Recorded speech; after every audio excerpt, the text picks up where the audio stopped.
Before beginning the story, I'd like to say a big thank you for visiting my new channel. I'm going to be uploading alternate history-related stories every single day. If that sounds good, be sure to leave a like and don't forget to subscribe. It means a whole lot when just getting started. I hope you enjoy the story. I've always loved obscure museums, not the famous ones with crowds and gift shops and audio tours. The strange ones, the small town collections nobody visits, the oddity exhibits tucked away in forgotten corners of forgotten places, the museums that most people drive past without a second glance. My name is Howell Garrett. I'm 38 years old, and I teach history at a high school in Savannah, Georgia. I've spent my summers and weekends tracking down unusual collections across the South.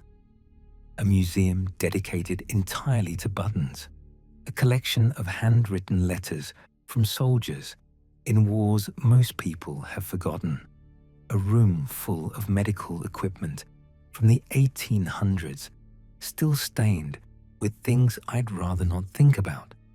I thought I'd seen every kind of strange museum there was. I was wrong. 3 weeks ago, I received an invitation in the mail to visit a museum I'd never heard of, the Cavendish Institute for Historical Preservation. There was no return address, no explanation of how they'd gotten my name, just a heavy card on cream-colored paper inviting me to a special exhibition of artifacts from histories that might have been. I assumed it was some kind of alternate history art installation, a creative project imagining what the world would look like if certain events had gone differently. Artists and historians sometimes collaborated on that kind of thing. Speculative exhibits showing the uniforms of armies that never fought, the currency of nations that never formed. I thought it would be interesting, a fun way to spend a Saturday. I was wrong about that too. The museum wasn't displaying imagined artifacts, it was displaying real objects from a world that existed somewhere else. Many worlds, actually. Histories that had unfolded in ways ours never did, on versions of Earth that shouldn't have been able to touch our own, but somehow did.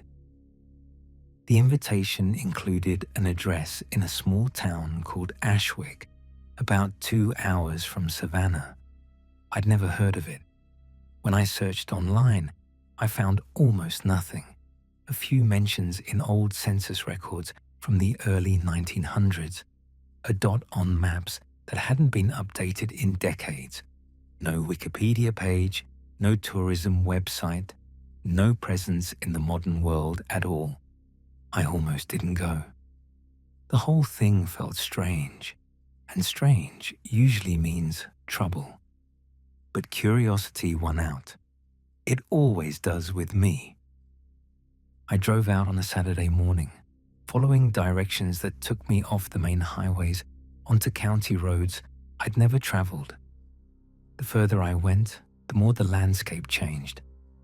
The strip malls and gas stations faded, replaced by farmland and forest that looked like it hadn't changed in a century. Ashwick was small and quiet, the kind of place that time forgot and never came back for. A main street with old brick buildings, a few shops that might or might not be open, almost no one on the sidewalks. The people I did see didn't seem to notice me, didn't look up as my car passed. The Cavendish Institute was at the end of a long driveway outside of town, a Victorian-era building, 3 stories of dark stone and tall windows. It was well maintained, but clearly old, the kind of structure that seemed to have grown out of the landscape rather than being built on it. No signs indicated what the building was. No parking lot, no indication it was open to the public. Just the building, surrounded by overgrown gardens that had probably been elegant once. I parked on the grass and walked to the front door. The door opened before I could knock. A man stood in the entrance, dressed in a suit that looked decades out of fashion. He was older, maybe 70, with white hair and eyes that seemed to take my measure in a single glance. He introduced himself as Edmund Vance, the curator. He thanked me for accepting the invitation, said the Institute had been watching my interest in unusual historical collections for some time. They thought I would appreciate what they had to offer. His speech was formal, precise, like someone from another era who had never quite adapted to the casual way modern people talked. I asked what exactly the museum contained. Edmund smiled. It was not an entirely comforting smile. He said it would be easier to show me. The interior was larger than the exterior suggested. I noticed it immediately as Edmund led me through the entrance hall. The rooms extended further than seemed possible, corridors stretching into distances that didn't match the building I'd seen from outside. The ceilings were higher than they should have been. The angles weren't quite right. I told myself it was an optical illusion. Old buildings played tricks with perception sometimes, but the wrongness stayed with me as we entered the first gallery. Display cases lined the walls, filled with objects that looked authentic but wrong. Old things, clearly old, with the wear and aging you'd expect from genuine artifacts. But the details didn't match any history I knew. A uniform from the American Civil War was displayed in the first case, but the insignia was unfamiliar, not Union, not Confederate, something else entirely. The label said it belonged to a general who served the Pacific States Confederacy. I'd never heard of such a thing. I teach American history. I would know if there had been a third faction in the Civil War. But there was the uniform, real as anything, aged and worn, and clearly authentic. The next case held a newspaper from 1912. Headlines proclaimed the maiden voyage of a great ship called the Britannic. Not the Titanic, not the Olympic, but a third sister ship that had apparently set sail years before the one I knew about. The story described a different disaster, different passengers, a different outcome. None of it matched the history I'd spent my life studying. I moved through the gallery in a daze. Currency from a nation called the Atlantic Republic. Maps showing borders that had never existed. Photographs of cities I almost recognized, but that were wrong in ways I couldn't quite identify. Everything looked real, aged appropriately, authentic in every detail. But none of it matched any history I knew. I asked Edmund what this was. Some kind of alternate history exhibit, I said. A creative project imagining how things might have been different. Edmund said it was exactly what it appeared to be. Artifacts from histories that unfolded differently. Not imagined, not fabricated, collected. From worlds where events took different paths. I laughed. I assumed it was part of the experience. An immersive art project. A creative fiction where the curator pretended the artifacts were real. Edmund didn't laugh. He said I was welcome to believe whatever made me comfortable. But before the tour was over, I would understand the truth. He led me through room after room. Each gallery contained artifacts from a different divergent history. Some were close to ours, differing only in small details. An election that went the other way, a war that ended a year earlier or later, a discovery made by a different scientist in a different country. Others were radically different. Worlds that had taken completely different paths, where humanity had developed along lines I couldn't have imagined. One gallery was dedicated to a version of the Second World War that had ended differently. Uniforms and weapons and photographs from battles that never happened, or happened differently, in places that didn't match our records. I saw flags I didn't recognize, medals commemorating victories in campaigns I'd never heard of. The attention to detail was staggering.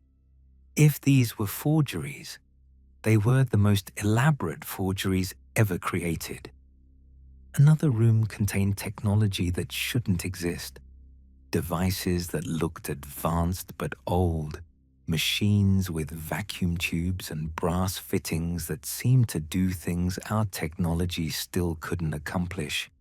Labels described inventors I'd never heard of. Breakthroughs that had never occurred in our world. A working radio from 1895. A mechanical computer from 1920 that could supposedly perform calculations our digital machines would struggle with. Medical equipment that had apparently cured diseases we still haven't conquered. All of it looking authentic. All of it impossible. Then Edmund showed me a room that disturbed me more than any technology or military artifact. A collection of personal effects from people who had never been born. Photographs of families, letters written in careful handwriting, journals documenting lives that had been lived, loves that had been found and lost, children who had grown, and grandchildren who had been born. All of it from people who had never existed in our world, but had existed somewhere. The museum felt wrong in ways I couldn't articulate. The angles of the rooms seemed slightly off. The quality of the light was strange, neither natural nor artificial, but something in between. Sound behaved oddly, my footsteps echoing in patterns that didn't match the space I was walking through. It was like the building itself wasn't quite part of the world outside. Edmund offered commentary as we walked, speaking about the alternate histories as if they were real, as if he had personal knowledge of the worlds these objects came from.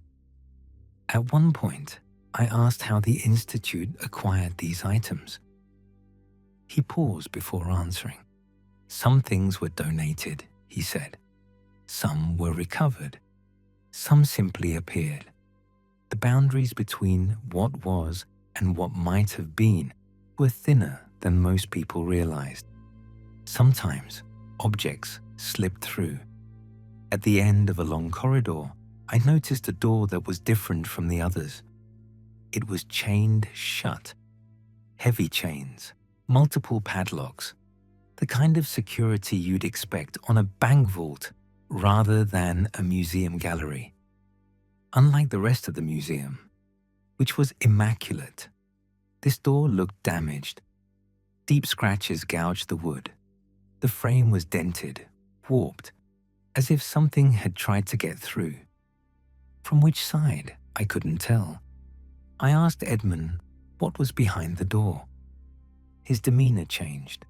The cordial guide disappeared, replaced by something harder, more guarded. He said that gallery was not part of the tour. Some histories were too different, too dangerous to display openly. The objects from those worlds had properties that made them unsuitable for viewing. I pressed him, curious now. What could possibly be so dangerous about historical artifacts? Edmund refused firmly. He said there were worlds where humanity had not developed the same way. Histories where something else had risen instead, where intelligence had evolved along different lines, or where things from outside had found their way in and reshaped everything. The artifacts from those places were kept sealed for good reason.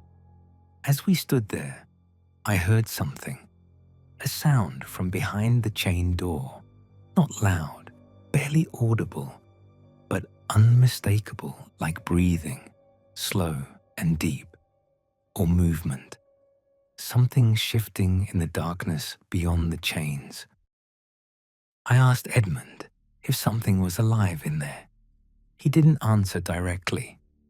He said the distinction between objects and inhabitants was not always clear. In some histories, the line between the living and the inanimate had blurred. Things that seemed like artifacts sometimes turned out to be something else. He suggested we continue the tour. I didn't argue. Edmund led me to one last gallery. It was smaller than the others, more intimate, personal in a way the larger rooms hadn't been. He said this room contained their most recent acquisitions, objects from histories very close to our own, worlds that had diverged recently that were still nearly identical to the one I knew. I looked at the displays and felt my stomach drop. The objects were familiar, too familiar. A newspaper from last month, but with different headlines, reporting events that hadn't happened, at least not in my world. A photograph of my hometown, but with buildings in different places. My school, but with a different name on the sign. Small differences, but differences that proved these things came from somewhere else. Then I saw the display in the center of the room, a case containing personal effects, a wallet worn with use, a watch, the kind I might wear, a set of keys, and a photograph of me, standing with a woman I didn't recognize, children I'd never had, smiling in front of a house I'd never lived in. The label identified the items as belonging to Howell Garrett, recovered from a world that had collapsed 6 months ago. The other version of me hadn't survived. I demanded an explanation. My voice was shaking. My hands were trembling. The face in that photograph was my face. The wallet contained cards with my name. The watch was a brand I'd always wanted but never bought. Edmund spoke calmly, as if this were a normal conversation. He said the Institute monitored histories that were close to their own, parallel worlds where small differences had accumulated into different lives, different outcomes, but where the fundamental structure remained similar. When those histories collapsed, when the worlds fell into whatever void claimed dying realities, sometimes objects survived. They slipped through to adjacent timelines, washed up on the shores of neighboring worlds, like driftwood from a shipwreck. The other Howell's possessions had arrived 3 weeks ago. That was when they decided to invite me to visit. They thought I deserved to know that another version of myself had existed, had lived a different life, loved different people, walked a different path, and that his entire world had been consumed by something the Institute didn't fully understand. I demanded to know more. Who built this place? How did it collect artifacts from other worlds? What was really happening? Edmund explained that the Institute had existed for a very long time. It was founded by people who discovered that reality was not singular, that countless parallel worlds existed, branching and diverging at every moment, each one as real as the one I called home. Some of those worlds thrived, some struggled, some faded quietly into nothing, their histories erased as if they had never existed, and some were consumed, devoured by things that lived in the spaces between realities, entities that existed in the void, that fed on the substance of worlds the way I might eat a meal. The founders of the Institute learned how to collect objects from dying worlds, to reach through the spaces between and retrieve fragments of what was being lost. They did it to preserve something, to remember worlds that would otherwise be completely forgotten. Every object in this museum was a piece of a dead or dying reality, a fragment of something that no longer existed. The uniform, the newspaper, the currency, the photographs, all of it came from worlds that had ended. Billions of lives, entire civilizations, histories that had built and dreamed and hoped, all gone. I asked how many worlds had died. Edmund said he couldn't give a number. More than anyone could count, more than any mind could comprehend, and more were dying every moment. The voids between worlds were hungry, and they were always feeding. Edmund said he had invited me for a specific reason, not just to see the museum, not just to learn that parallel worlds existed. He said the Institute had detected signs, indications that our world might be next. He couldn't say when it would happen, couldn't say if it could be prevented. The Institute had studied many collapses, and each one was different. Some worlds fell quickly, consumed in days. Others faded slowly, declining over decades until nothing remained. But the signs were there, the same signs that had preceded other endings. He thought I deserved to know that my reality, my history, everything I knew and loved and believed was permanent, might one day be nothing but objects in a museum, displayed for visitors from other worlds that still survived, while my world became nothing but a memory. I couldn't stay any longer. I thanked Edmund for the tour, though thanks felt wrong. What do you say to someone who has just told you that your entire existence might be temporary, that everything you've ever known could be erased, consumed, forgotten? I walked out of the Institute, back to my car, back to the road that led away from Ashwick. The drive home felt unreal. The world outside my window seemed fragile, temporary. The buildings I passed looked like they might fade if I looked too closely. The people walking on sidewalks seemed like ghosts, already half erased, living borrowed lives in a borrowed world. I kept thinking about the other Howell, the version of me who had lived a different life, who had married a woman I'd never meet, raised children I'd never know, who had walked through a world almost identical to mine, never suspecting that it was all about to end. Had he known in those final moments? Had he felt the collapse coming, sensed the void reaching for everything he loved? Or had it happened too fast for him to understand? I don't know which possibility frightens me more.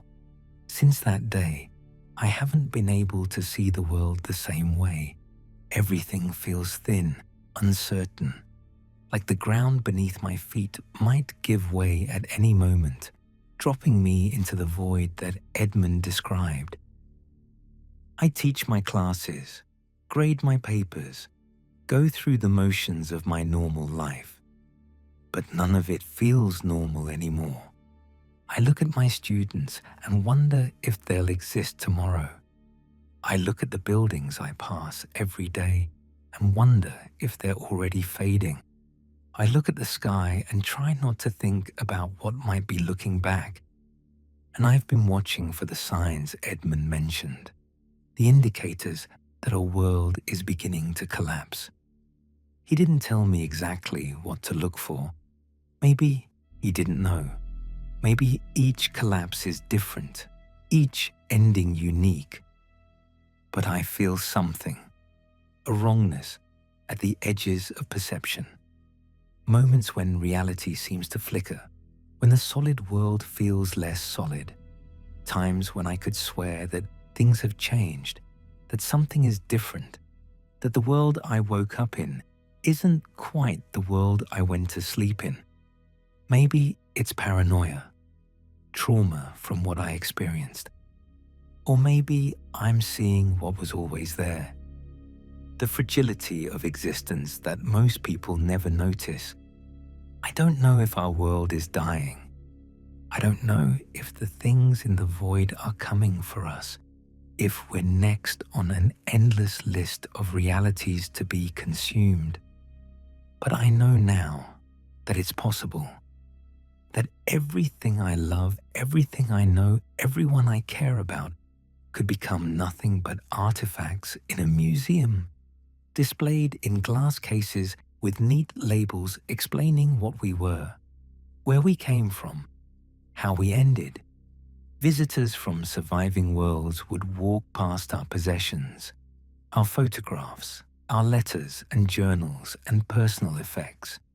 They'd look at the remnants of our lives and feel a moment of curiosity, maybe sadness, before moving on to the next gallery, the next dead world, the next history that didn't survive. I share this because someone else should know that the museum exists, that parallel worlds exist, that our reality is not as permanent as we want to believe. I don't know if this knowledge helps anything. Maybe it just spreads the same dread I feel to whoever reads this. Maybe ignorance is better. But I couldn't keep it to myself. Couldn't pretend that everything was normal when I know what I know. When I got home from the museum, I found something in my pocket. A small object I didn't remember taking. A coin from one of the displays. Currency from a nation that never existed in my world. Metal worn smooth by hands that no longer exist anywhere. Minted by a government that was erased, along with everyone who lived under it. I don't know if Edmund put it there on purpose, or if it slipped through somehow. If objects from dying worlds just tend to drift, finding their way into pockets and drawers and forgotten corners. But holding it makes everything feel real. Proof that what I saw was true. That somewhere, somehow, other worlds existed and died. I keep the coin on my nightstand now. I look at it every morning when I wake up, feel its weight in my palm, trace the unfamiliar symbols with my fingertip. It's a reminder that existence is fragile, that worlds end, that histories collapse into nothing, leaving behind only fragments for strangers to collect and display. Somewhere, there's a museum with a gallery dedicated to a world that no longer exists. The world that other Howell came from. The world where he was happy, where he had a family, where he lived a life that I'll never know anything about. All that remains of that world are the objects in that display case. His wallet, his watch, his keys, a photograph of a life that was real and is now nothing. Someday, there might be a gallery for our world too. Our objects behind glass, our photographs on display, our lives reduced to labels and curiosities for visitors from realities that survived what we didn't. I hope that's not what happens. I hope our world keeps existing. Hope that whatever signs Edmund detected are false alarms. Hope that the void passes us by, moves on to some other reality, leaves us alone in our fragile bubble of existence. But hope is all any of us have. And as Edmund showed me, hope isn't always enough. I went back to Ashwick last weekend, drove the same roads, followed the same directions, looked for the same town. I couldn't find it. The roads were there, but they didn't lead where I remembered. The town was gone, or had never been there, or existed in some space I couldn't reach anymore.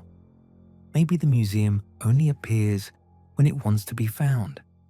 Maybe it exists in the same spaces between that Edmund described, a place that touches all realities without belonging to any of them.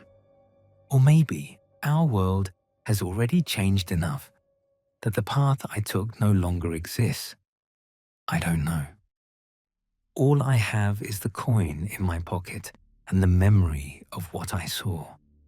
The galleries full of dead worlds, the chained door with something breathing behind it, the photograph of a version of myself who didn't survive, and the knowledge that somewhere out there in the void between worlds, something is always hungry, always feeding, always waiting for the next reality to fall. I teach history because I believe the past matters. That understanding where we came from helps us understand where we're going. That the stories of those who lived before us have value, have meaning, deserve to be remembered. Now, I know that history is more fragile than I ever imagined. That entire worlds of history can be erased in an instant. That the stories of billions of lives can vanish into nothing, preserved only as objects in a museum that exists outside of time. I don't know how to live with that knowledge, but I'm trying. Every day, I wake up and look at the coin and remind myself that this world still exists, that I still exist, that the people I love are still here, still real, still living their lives. For now. Maybe that's all any of us can do. Live for now, love for now, exist for now, and hope that now lasts a little longer. If you ever receive an invitation to a museum you've never heard of, in a town that doesn't appear on any map, offering to show you artifacts from histories that might have been, think carefully before you go. Because once you've seen what I've seen, you can't unsee it. Once you know that worlds can end, that existence is temporary, that everything you love could vanish without warning, the world never looks the same again. Maybe that's a gift. The awareness of how precious every moment is. Or maybe it's a curse. The knowledge that nothing is permanent, nothing is safe, nothing is guaranteed.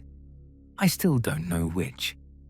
But I know that somewhere, in a museum outside of time, there's a gallery waiting for our world. Empty display cases ready to be filled. Labels waiting to be written. A space reserved for whatever fragments survive when our history ends. I hope those cases stay empty forever. But I keep the coin close, just in case. A reminder of worlds that were, and a warning of what might still come.